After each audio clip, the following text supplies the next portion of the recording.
made it. Welcome to the Zoom room.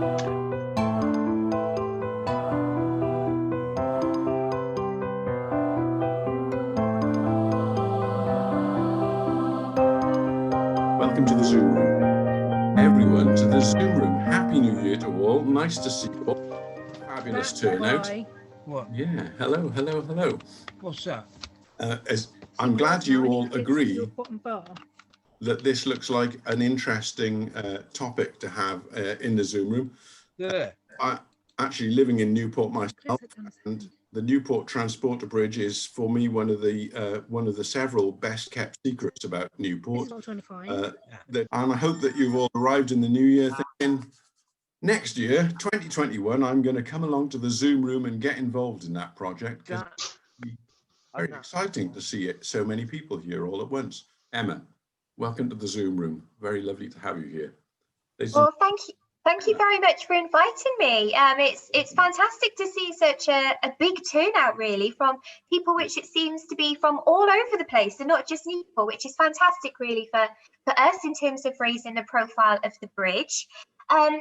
It's very strange still giving talks on Zoom in this manner. I'm used to sort of standing up in front of a room full of people and talking about the bridge. So please do bear with me at times in case there are any technical difficulties. Obviously, as Chris has said, if everybody's muting themselves, then that's fantastic. But if at any time you can't see the screen, or any of the videos I'm playing don't seem to work very well, then please somebody sort of come off mute and wave at me or let me know, so that I'm not just looking like an idiot carrying on, bumbling through my talk. As Chris said, there's also the chat function at the bottom. So although there will be time for questions, if you've got a question that you want to ask and you think I can't wait till the end, then please do pop it in the chat and we'll see if we can answer them as we go along. So I've been working for the Museums and Heritage Service, well, on and off since about 2006, but started working on the Transporter Bridge redevelopment back in February of 2019. For me, history isn't just about dates or royalty or world leaders. It's about ordinary people who at times do extraordinary things, like build a transporter bridge. So this morning, I'm going to talk to you about the history of the bridge, the people who designed the bridge, the people who used the bridge, and also our plans for the redevelopment. Now, I don't know everything there is to know about the bridge, and I'm definitely not an engineer. I'm more of a stories person. But that's part of the reason why I love my job, because I'm learning new things all the time. I've got some fantastic images from the museum archive to share with you, as we're really lucky to have extensive images from the construction of the bridge that have all been digitised. And I've also got some footage of the opening day to share with you, as well as some drone footage and image of the gondola in operation back last season. So if you just bear with me, I'm just going to start sharing my screen so I can bring up my presentation.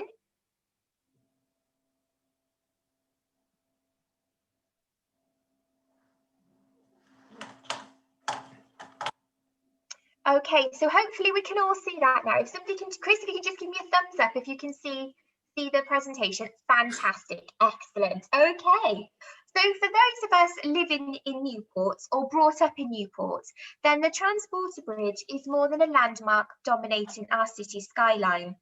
It is an iconic, memory-filled, important part of our history. Writer Jan Morris wrote about the crossing in 1983. It was rather like experiencing a page of Jules Verne. You are greeted by a goblin-esque pavilion with a steeply pinnacle roof. The platform shudders a little, and off you glide across the water. It is an eerie sensation, as if you are alone in the world, riding the Welsh winds above the wasteland of docks. But why was the Transporter Bridge built? The Usk is difficult to cross with fast-flowing currents created by the second largest tidal range in the world. Newport's first bridge, the Town Bridge, was built by the 1100s. It was located upstream where the river narrowed and the banks rose. An important crossing point, the Town Bridge was guarded by Newport Castle and used to collect tolls and taxes. During the Industrial Revolution, coal and iron poured through Newport from the valleys to the north. Newport's foundries roared, her docks heaved, and the streets bustled with an influx of workers. At the start of the 1800s, Newport's population was just over 1,000, but by 1901, this had risen to 67,000. The west side of Newport had grown crowded, and Newport Corporation were looking to develop the east bank. The town bridge was widened in 1866, but it was still inadequate for the volume of traffic now using it. The crossing was heavily congested and inconvenient for the southern end of town. A second river crossing downstream was urgently needed. Newport was an ideal place for heavy industry, and in 1896 the steel firm John Lysett Limited began negotiating with Newport Corporation to relocate their steel mills from Wolverhampton to the east side of Newport. Facing competition from Barry, Newport were keen to entice Lysett and sought parliamentary permission to improve the transport across the river. With this in mind, the sheet rolling works opened in 1898 and became known as Orb. For some of these workers who had settled on the west, this would mean a 4-mile walk to work to cross the river at the town bridge. A 4-mile walk which took them past many, many pubs. The difficult task of choosing a suitable crossing was given to borough engineer Robert Haynes. Haynes was born in Newport in 1862 and educated privately at Clifton. The whole of his professional life was spent in Newport, where he oversaw the building of waterworks, the market, baths, and the electric tramway system. Some of the river crossing options that Haynes investigated included a ferry. A privately owned ferryboat service operated 1.5 miles down the river. Henry Dunn and Charlie Fowler were boatmen and would carry passengers for 1 shilling per week to their work on the east side. However, this proved at best inconvenient because of the rise and fall of the tide, and at worst extremely dangerous, resulting in at least 1 serious accident and loss of life. As the river banks are low at the chosen crossing point, a conventional bridge like the town bridge would need a long approach to attain sufficient height to allow the tall sailing ships to pass under to access the dock. A subway under the Esk would cost a ridiculous amount of money and be limited only to pedestrians. And a bridge of lift or swing design was unsuitable because of the width of the river was beyond what could be spanned without the use of thick sections, which would have encroached on the shipping lanes. Haynes saw an article on a transbordeur in an engineering magazine designed by a Frenchman, Ferdinand Arnaudin.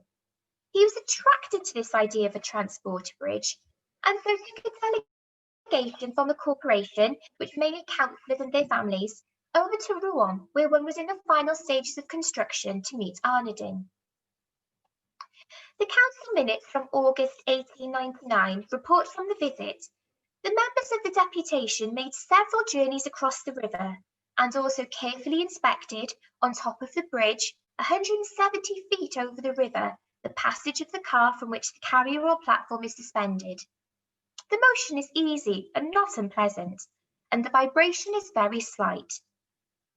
In this photograph, you can see Haynes in the front row, just in the middle, and on the far left of the photograph is Arnaudin. Ferdinand Arnaudin originally studied carpentry, stonemasonry, and mechanics in Saint-Foy-le-Lyon. As an industrialist, he patented the idea of the transporter bridge in 1888. The new concept of the transporter bridge was a combination of a bridge and a ferry. Arnaudin's design raised the ferry to allow it to glide smoothly from shore to shore in a direct and level line, regardless of the tide or mud. It presented no hazards to shipping. The delegation was thrilled with the Rouen Bridge and accepted that it was the only structure achievable within the borough's resources. It would provide a reliable and also for its day a fairly rapid crossing. Arnaudin and Haynes became joint engineers, and after the plans had been converted from metric to imperial on the 8th of November 1902, Mayor Alderman Davis laid the first foundation stone and work officially began. It was hard work and it was dangerous work. Men travelled from all across the country to work in the docks and also to help build the transporter bridge. With the Newport design, the ferry became known as the gondola, the moving carriage from which it suspended the traveller, and the beam along which this runs the boom. The traveller would be pulled to and fro by cable from the motor house to be built in the east. We cannot begin to understand just how much thought and effort went into the plans for the bridge. Every detail had to be worked out by someone. Even the finished design drawings that we have in the archive, some of which you can see here, are no more than the tip of the iceberg. There would have been sheets and sheets of calculations and preliminary designs and sketches. The original design drawings were not on large sheets of paper, but on long strips, which concertina down to what we know as A4 size today. This would have made them easier to refer to on a lofty and exposed location where there would have been usually a strong wind blowing and only a plank or a girder to rest on. The steelwork for the bridge was supplied by a Middlesbrough company, Dorman Long and the Accrington. The latticework steel towers were built on stone piers with steel shoes. The piers are masonry wells sunk into the hard underlying alluvial deposit in the river. The foundation depth varied from 78 feet to 86 feet below the riverbank. To construct the tower bases, airtight chambers were built under each of the stone piers. Men were sent into the chambers through airlocks to excavate the foundations. The pressure in the chambers was maintained at a higher level than outside. At the end of each day, the pressure in the chamber was reduced to allow the pier bases to be gradually lowered. It was one of the first times that such a system was used in Britain.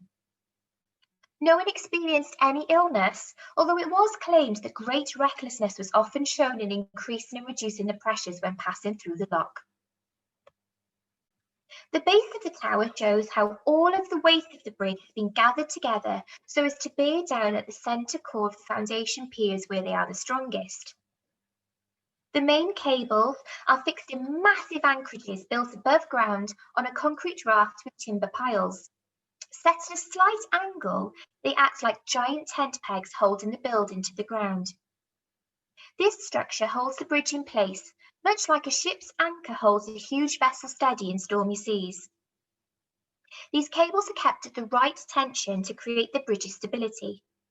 Workmen scaled the cables in a large wicker basket that you can see here on the photograph on the left. The basket itself is actually on display in Newport Museum, where there also is a short exhibition all about the transporter bridge. From baskets like these, the workmen could install, paint and maintain the cables. All of the rivets, and there were over 1 million in the entire structure, would have been applied red hot by men working in pairs. One man holding a rivet in position while the other closed it with a hammer and a shaping tool. A third person, usually a young lad, had the job of heating the rivets in a portable brazier and supplying them to the teams working nearby. One of the things that I love most about these images is looking closely at what the men are wearing. When I show them to school children, they cannot believe that the workers aren't wearing high-vis jackets or hard hats, but as you can see in this photograph, flat caps and of course bowler hats for the officials and supervisors. This image clearly shows the scale of the steelwork that the men were dealing with. This is the first piece for the Western Tower. An electrically driven crane was used for the erection of the towers, which needed to be in place and the suspension of anchor cables fixed before work could start on the boom. Whereas the towers are rigid structures, the boom is designed to adjust to climatic change and the weight of the traveller as it moves to and fro. It is not fixed to the towers but suspended from them, held either side by greased rubbing strips which allow it to move lengthways. The main underframe on which the traveller would run was lifted in sections from barges in the river. The sides and overhead stiffeners were then added. All of the cable work was then tensioned to bring the boom to its correct alignment. As the traveller moves along the bridge, its weight causes the boom to dip slightly. For the convenience of the men working on the remote levels of the bridge, a toilet and a tool shed were provided. The toilet, located centrally on the boom above midstream, was a tiny and very basic structure of corrugated iron and timber. You can still see it today if you're brave enough to walk across the top. The two sheds together were referred to by some of the men as the Penthouse Suite. In 1906, the bridge was a landmark, a monument of engineering ingenuity, a giant with the grace of Apollo and the strength of Hercules, as some newspapers reported. During construction, the people of Newport and engineers from various parts of the country watched the progress of the undertaking with curious, cynical, sympathetic, and sometimes hostile interest. From the positioning of the first stone to the point of completion, no lives were lost during construction, which took over 4 years at a cost of £98,000. The 242-foot tall bridge was officially opened by Godfrey Charles Morgan, the first Viscount of Tredegar, on the 12th of September 1906. Alexandra Road and Mill Parade and Pill were decorated with flags and bunting. Volunteers lined the streets. The Eastern Tower paid tribute to Arnadin by flying the Republic's flag.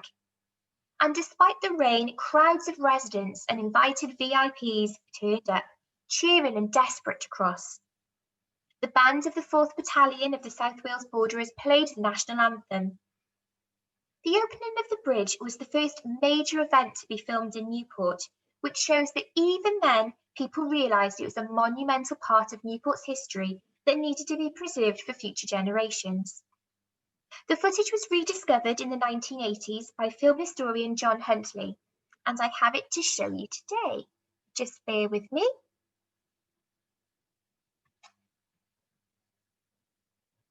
There's no sound on the video, obviously, because it's over 114 years old.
Then this is signalling the first time that the gondola was moved into the public.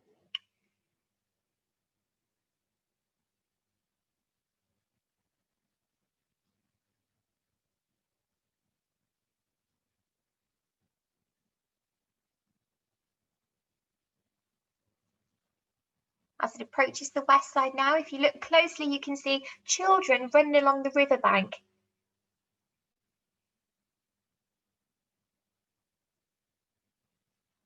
You can imagine how excited they would have been to see the transporter bridge in operation for the first time.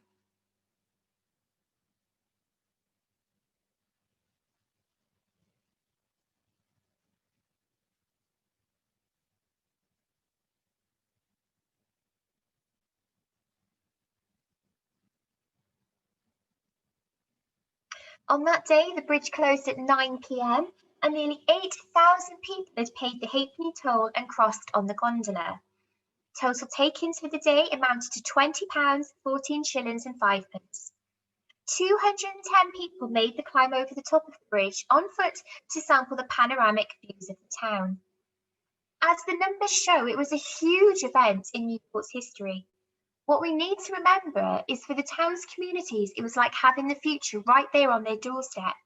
At the time, most buildings were below 4 stories, and yet here was this huge structure towering over them, powered by electricity when most of their homes were still lit by gas and heated by coal. However, the celebrations did get the better of one man, Daniel Munro, of no fixed abode, who was so hopelessly drunk he had to be taken to the police station on a hand truck. He was later fined 5 pence, or in default, 7 days in prison. In order to suit the times of the shift workers in nearby factories, the bridge operated daily from 5:45 a.m. to 10:20 p.m, making a crossing every 7.5 minutes. The carrying capacity being 6 cars and 120 people, or 13 tons. The gondola can either be controlled from the motor house on the east or from the gondola itself. It picks up the overhead electrical power and regulates the speed. Initially, trains closed off the ends of the gondola whilst it was in motion. These were later replaced by gates. Only gale force winds forced it to close, apart from on a Sunday morning between 8 a.m. and 1 p.m. for weekly maintenance. Warning that the bridge was closed was indicated by red flags flown from the motor house and the gondola. It travels at a speed of 10 feet per second and is powered by 2 35 horsepower motors. The bridge was manned on a shift system, each shift comprising of a driver and conductor on the gondola and a maintenance man in the workshop. The crew wore uniforms supplied by the Borough Transport Department. On the east side is the workshop. Equipped with a pair of binoculars, the maintenance crew would inspect the bridge from the ground. In this photo, in the front row in the middle, you can see Jim Evans. His father worked on the bridge as a painter, and initially Jim started on site as the T-boy before progressing up to become one of the first members of the team. The bridge became the main commuter route for workers and steelwork suppliers. As well as using the gondola, many people daily climbed the steps to use the top walkway, some even carrying their bicycles with them. For many people, it became a part of their daily lives. Shortly after opening, there was controversy surrounding the charge levied by Newport Corporation. In April 1907, the South Wales Daily News reported that Lysetts were claiming £7,500 for crossing fees, which they ascertained were in breach of an agreement they made with Newport Corporation back in 1895. They were under the impression that their 3,000 workers would not be subjected to the bridge tolls. They claimed they'd be promised a free bridge. A settlement was made out of court in November. The workers were allowed to use the transporter bridge for free. No sooner had the transporter bridge been built, developments in Newport started to outpace it. Alexandra Docks progressively extended downstream. In 1914, the South Lock opened, providing shipping access direct into the Bristol Channel. It was no longer necessary to navigate the Esk to pass the transporter bridge. The town dock soon became obsolete and was eventually filled in. The transporter bridge was operating at a loss and continued to do so for several years. In 1937, councillors debated scrapping the bridge to save money. During World War II, the bridge worked throughout the night, except during air raids when sparks from overhead trolleys would have served as a navigational aid to bomber crews. During the 1960s, a national network of motorways was emerging. Newport needed a bridge that could handle the volume and speed of the motor age, and clearly it wasn't the transporter bridge. In 1962, work began on George Street Bridge, Britain's first cable stay bridge. When it opened in 1964, it vastly reduced the traffic using the transporter bridge. LA businessman Douglas Jones, a Gwent exile, claimed he could sell the bridge to the USA. He claimed that either Niagara Falls or Hollywood would be ideal locations and offered the Newport Council £1 million to buy it. However, they never believed his offer to be genuine, and in 1980 the bridge was Grade 2 listed as a structure of special interest. On the 30th of August 1984, miners seized control of the gondola. They ordered the driver to take them over to the Pillside, where a minibus of picketers was waiting. They drove on, stocked up with a stove, food and sleeping bags, clearly in for a long sit-in. The gondola was then directed back to the middle of the river to prevent boats from carrying coke for landward into the wharves. The police arrived a few hours later, overriding the controls from the motor house and returning the gondola to the bank, arresting the picketers. By the end of 1985, the bridge was considered no longer safe and was closed for essential repairs. The innovative design of the bridge in the 1900s, which had given it the advantage over all other options and made it the right choice at the time, meant that it could not adapt to change when it came. In 1988, Newport Museum and Art Gallery commissioned Falcon Hillgood to make a pictorial study of Newport as part of the museum's centenary celebrations. The transporter bridge featured within this study. His drawings are incredible, as you can see here, and in 1996, an illustrated guidebook to the bridge was published. You can still get some copies on Amazon today if you're very lucky, or some other book suppliers. A condition survey carried out in 1991 revealed that the transporter bridge was in a critical condition. Repair work began in 1992 with funding from CADU and the European Architectural Heritage Fund. Work started with the stairs and the access ways, the main anchor and suspension cables were replaced, and finally the major refurbishment of the boom, gondola and motor house. The bridge was opened again in December 1995 and subsequently upgraded to a Grade 1 structure of exceptional interest. In 2004, Newport City Bridge opened. Located halfway between the Transporter Bridge and George Street Bridge, it further reduced the Transporter Bridge's traffic by a staggering 80%. In 2012, the bridge was transferred from the city's Highways and Transport Department to the Museum's Heritage Service to be managed as a heritage attraction. And for those of you who haven't visited in a while, or who may never have visited, I've just got a very short clip to show you just how the gondola works when it's in operation. So it's a little bit noisy because I filmed it from the balcony of the motor house, so I had the motors going just behind me.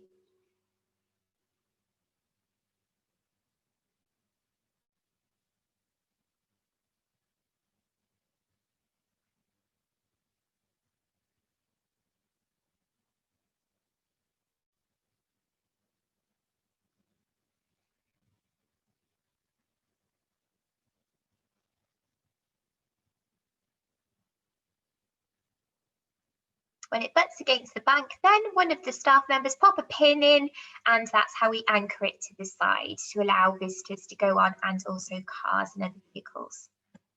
There are 278 steps to get to the top, which is a bit of a climb for some people. However, the views from the top are definitely worth it on a clear day, where you can see down to Weston-super-Mare and even sometimes the Principality Stadium in Cardiff. And of course, down into the river below as well, for those of you who aren't too queasy. The bridge is also popular with stars of stage and screen. It has been featured in films such as Tiger Bay, starring Hayley Mills. There was a little poetic license used in the film, as some of you may remember. The main character gets on the Transporter Bridge in Newport, but gets off the other side in Cardiff. Hayley has remained a keen supporter of the bridge since their time on the film, and is even a patron of the Friends of the Transporter Bridge. Other TV programmes in recent years include ITV's Coast and Country. I was filmed on the top walkway for Singapore TV not long ago, and also Good Morning Britain carried out their weather reports from the top walkway back last summer, which is a very early start on site for my colleague and I, 4:30 a.m. We had to meet the camera crews, but it was absolutely worth it for all of the publicity that we got from it. Between 1893 and 1916, 18 bridges were built worldwide. Many of those were designed by Arnadin. These included Spain, Tunisia and France, but only 6 of the original bridges are still operational. In Britain, 3 transporter bridges from this period remain. A railway bridge in Warrington survives but is in quite poor condition, and there's also a fine example at Middlesbrough over the River Tee. But Arnadin's last and largest bridge is ours. Today we have a very small team, which includes a supervisor, a technician, a very active friends group, myself, and seasonal operators when the bridge is open. The maintenance of the bridge is much the same as it was over 100 years ago, with staff greasing the inner and outer rails of the traveller twice weekly when in operation. In April 2018, we were successful in getting just over £1 million of funding from the National Lottery Heritage Fund. This money was used to fund a development phase in which we carried out an extensive survey of the bridge to ascertain its physical state and also work with a team of experienced consultants to produce an interpretation plan, business plan and activity plan. The proposed restoration work includes the eastern approach, main suspension cables, stay cables, and also the gondola will be restored to its original decoration. We will also install a new lighting system, which will allow us to change the colour of the bridge remotely, rather than, as we have to do now with Martin, who is our technician, having to go up with another colleague and put coloured films in front of all of the lights. If one bulb goes, it's a nightmare trying to find which bulb it is. So a new remote lighting system will be fantastic. And it will also allow us to participate in more national events to commemorate certain charities. And we've lit up the bridge previously for Baby Loss Awareness Week and also for pancreatic cancer, but it will allow us to take part in more events like this in the future. Following a consultation period, it was clear that residents wanted the bridge to provide a range of activities for local people and tourists. The interpretation obviously needs to be fun and interactive, but also emphasise the important role that Newport has to play in the wider history of South Wales. Residents and visitors want a range of free and paid activities to entice repeat visits, a selection of which you can see here. The consultation period also fed into the design for the new visitor centre. As some of you may be aware, the current visitor centre is not of an adequate size to deal with any increased visitor projections. The site also lacks key amenities such as multiple toilets, which are expected from a world-class heritage attraction. The new proposal, which has been accepted by planning, will be split over 3 floors and includes a dedicated gallery to tell the story of the bridge, a cafe and multi-use rooms.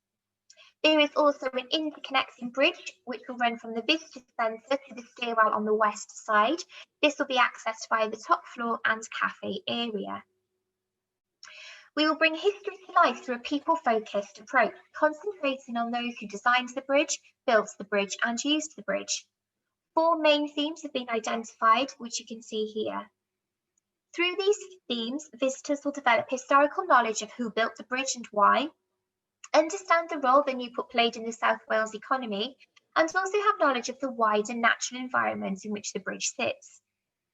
Aside from the dedicated gallery space, interpretation will also be included on the top walkway, the gondola, the anchorage buildings, the motor house, and at key points on the approach to the bridge. Individual physical barriers and weather can sometimes prevent visitors from making the climb to the top. In the new exhibition, people will be able to experience walking across the bridge through an interactive walkway. Floor-mounted screens and metal railings with wind and sound effects will create a fully accessible and immersive experience of being on the bridge itself. We submitted our Stage 2 application to the National Lottery Heritage Fund at the end of August. We believe that the reaction to the application has been positive and we're awaiting a formal decision. If successful, work will begin on site in April of this year. The redevelopment work will take just under 2 years, with the site reopened to the public in spring 2023, with an extended season running from February half term to the end of October half term, open 7 days a week during the summer period. The entire redevelopment project will cost around £11.8 million, with £8.6 million potentially coming from the lottery and additional support from other funding bodies, Newport City Council and public donations. We are still looking for people to come forward to tell us their stories about the bridge. Stories such as Iris Palmer's father, Ernest Waggett, who worked on the construction of the bridge. Ernest travelled to Newport looking for work with a wife and a young family. He settled here as the bridge took shape. Iris was immensely proud that her father helped to build it. Or Gladys Singleton, the sister of Arthur Gould. Arthur served in the Merchant Navy until he took up a position in Newport docks in 1940. He was working on a ship when he came under fire from a rain of bullets.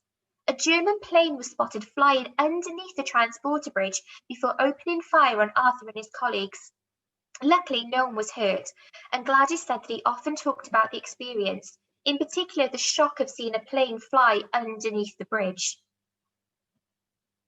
We have heard about the fetes that were held in Coronation Park, and from people like John from Somerton, who told me that the bridge had a special place in his heart from growing up in Newport in the 1960s, playing in goal for St Andrews for the first time in its shadow. Or Linda from Pill, who remembers climbing up the stairs and making paper aeroplanes from her school books and flying them off the top of the walkway. We hear from people who learned how to swim by swinging off the bottom of the gondola and dropping into the Esk below, or even individuals who have asked their loved ones to marry them. It is stories like these that are at the forefront of our interpretation plan.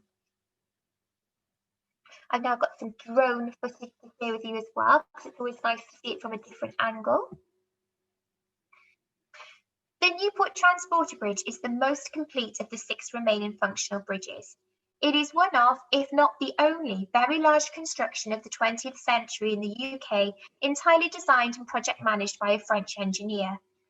It is a physical gateway to our industrial past that evokes memories and a sense of nostalgia for local people. There appears to be a deep sense of civic pride to have such a rare and iconic landmark on our doorstep. Although the bridge may now remain closed until spring 2023, there will still be plenty of opportunities to keep you updated as to what's going on and how you can get involved. You could become a member of the Friends of the Newport Transporter Bridge, or follow us on social media, sign up to our mailing list, or become a volunteer when we advertise the roles in the near future. Please root around your attics and hunt out photographs of the bridge to share with us. So many of us have very fond memories of using the bridge. In 2006, I had just started working for the museum service. It was my first job in heritage, and I was taken to the transporter bridge to look around on my second day. It was there that I met the superintendent, John McDermott, who was a real character. He gave me a shot of poutine, homemade poutine, which he kept in his bottom drawer, and allowed me to drive the bridge. I thought it was fantastic, and it absolutely cemented why I should be working in heritage. So all that's left for me to say this morning is thank you very much for inviting me along to talk to you today. The redevelopment has been, and hopefully will continue to be, a very exciting project to work on. But what's equally as exciting is hearing everybody's stories and memories about the Transport Bridge, because it's through these that we really bring history to life. As Rudyard Kipling once said, if history was taught in the form of stories, it would never be forgotten. Stories should be discovered, talked about and shared before they are lost forever. So thank you very much, everyone. I hope that you enjoyed the talk this morning. I think there's probably time for a few questions now, or if anybody would like to share some stories with us. I'll just stop sharing the screen and hand this back over to Chris as well.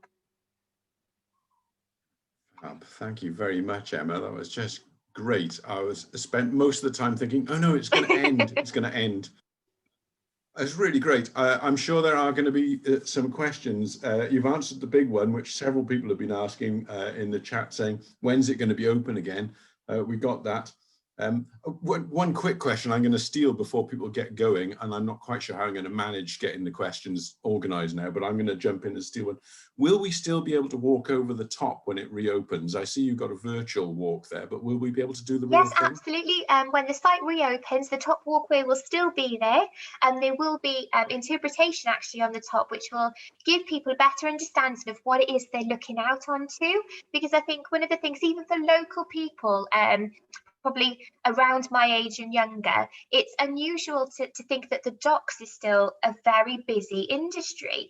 You know, there's over a million tons of cargo imported into the docks every year, and it will give you a better understanding of the view really from the top. But I think that the interactive walkway in the exhibition space, it was something that we were really passionate about including, because there are so many people who can't make the climb up to the top, either because they've got disabilities or they're scared of heights. or that you may have younger children with you, and it's more difficult to take them up. So the interactive walkway will be a good opportunity to kind of ensure that everyone has a very similar experience when they come onto site.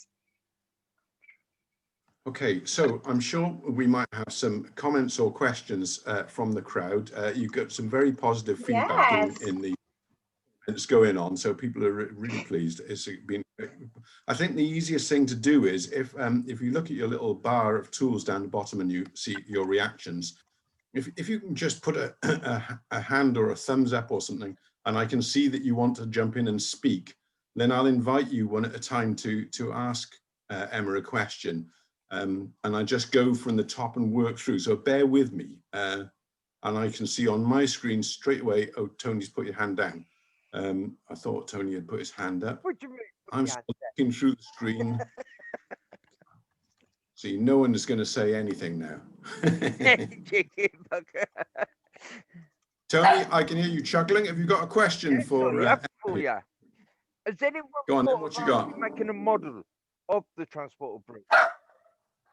A model, we've got there are a couple of different models already in existence. So there's a model on display in the Museum and Art Gallery. So obviously, unfortunately, due to current restrictions, the Museum and Art Gallery is closed at the moment. However, as soon as we can reopen again, then we will be. You'll have to book a slot, but you can do that online through the website or through the contact centre.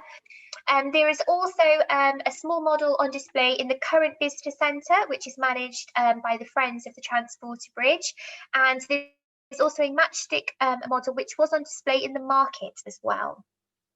But it would be great because there used to be, I think, something like a Lego transporter bridge set would be fantastic, or a Meccano transporter set would be fantastic. So maybe that's something that we can look into if we're successful with our application moving forward. Is, you know, do people want those sort of kits? Because I'm sure that some of the children might like those, and obviously some of those sort of enthusiasts among us who like Meccano and various other kits like that as well. Tristan, did I see your hand up there? Would you like to come in with a question for us? Nope. No, oh, there we are. Well, it's fair enough.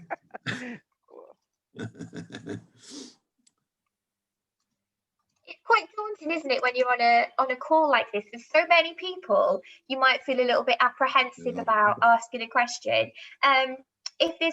What I'll do is I'll pop my email address in the chat as well, or Chris has my email address as well for anybody who's in contact with him directly. So, oh yes, we do have a question.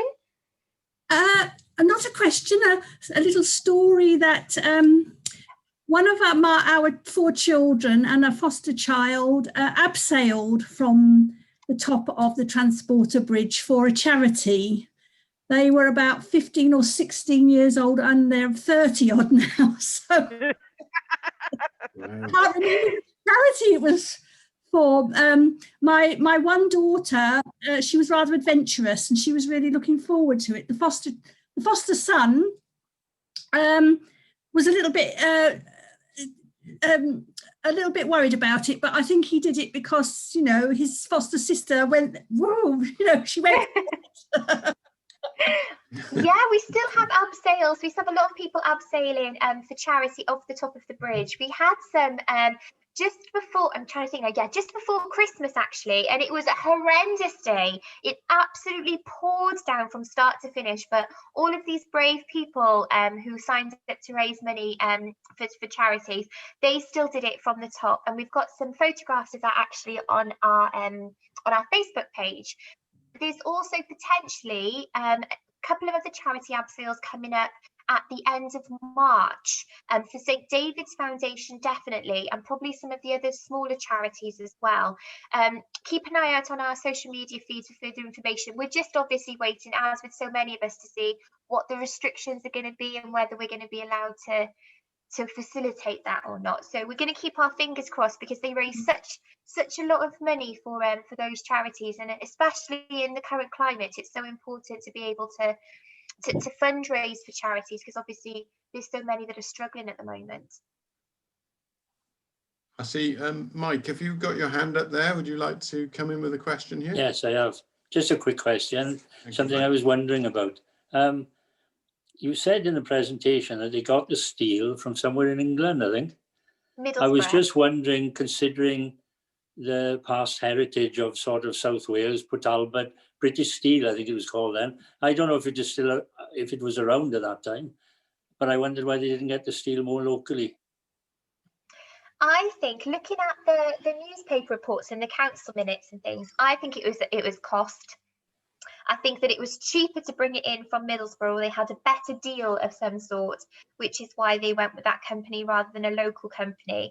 I think one of the things we're very keen on with the redevelopment is obviously changing that. So for the contractors that potentially will have on board, we're making it a requirement that they use local suppliers as much as possible, because obviously we want the redevelopment to benefit the local area first and foremost. Yeah, but it was well, very as you know, interesting because I felt the same. I thought, why are we getting it from? Why did they get it from Middlesbrough when they had a steelworks right there on their doorstep? well, you did have a Llanwern Steelworks as well, which was right on the doorstep. Exactly, yeah. I was amazed actually to hear you say that there were no lives lost in the construction of all that. You would think that was fairly high risk work. And it's amazing to think they pulled all that off with no lives lost. Exactly. So, I mean, I've double checked that information. So I've been going back through the newspaper archives, because the National Library of Wales have digitised some of their newspaper archives up until 1914. So you can, it's a free service. You can go onto Welsh newspapers online and search that, and it's fantastic. It takes you into a rabbit hole, to be honest. The moment that you start researching one thing, then you click on a story that's linked to it for something else, and then you get lost for hours. But it's fantastic. There is a report of somebody being injured by one of the cranes, and it was reported that he was taken to hospital. However, there was no follow-up from that. So none of the reports show that there are any fatalities on site or anything else like that. And so far in my research, I haven't been able to find any. But with newspapers online in particular, it's great to see the language used in terms of reporting. So there's a case of a lady who jumped off the gondola, and the way the newspaper reported it is that she was taken ill in the head, which is probably why she jumped off the gondola. But it's just, yeah, so it is fascinating. It's a great sort of resource as well, and it's free to use. So I think more people should be aware of it, really. Absolutely. So I'm curious to know how many people have actually been down to see it, been over the top of it. I myself have gone the gondola several. I used to work in the Waste Savers depot just right on there, and so with my bike it was a significant shortcut, but I've never been over the top. Anyone here been over the top? No, all cowards like me. It looks just terrifying. Chris. Okay, well, I'll hold back on suggesting that we might do a charity men's sheds abseil off the top. I certainly. That ain't a bad idea. So, sorry, say again. That's not a bad idea. It is a bad idea, you mean, Tony? No, not a bad idea. I'll keep you updated. I know one person would be up for it.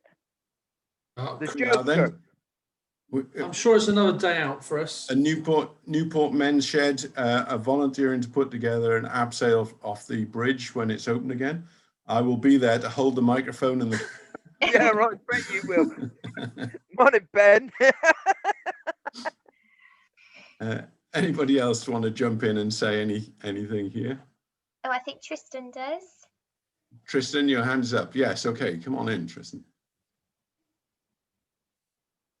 Where is he? I can't hear you. You got a problem with your microphone, Tristan?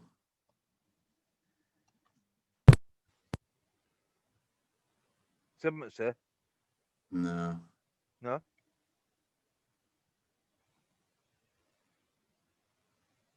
Go on, Tristan, write it in the chat for us and then we can answer you. Yeah, I've got the chat open so I can see. Yeah, that might be the easier one to do. Sorry, I just wanted to ask, you said about that children or grown-ups used to jump from the gondola into the water. I always remember my grandfather telling me that somebody did drown in the river and that there were very dangerous eddies and currents there, and that even the mud is supposed to be kind of like bit like I don't know, quicksand or whatever they call it, quick mud. So did nobody drowned from doing that? Not necessarily from sort of hanging underneath the gondola and dropping off. Not to my knowledge anyway. I've got lots of people who tell me that story.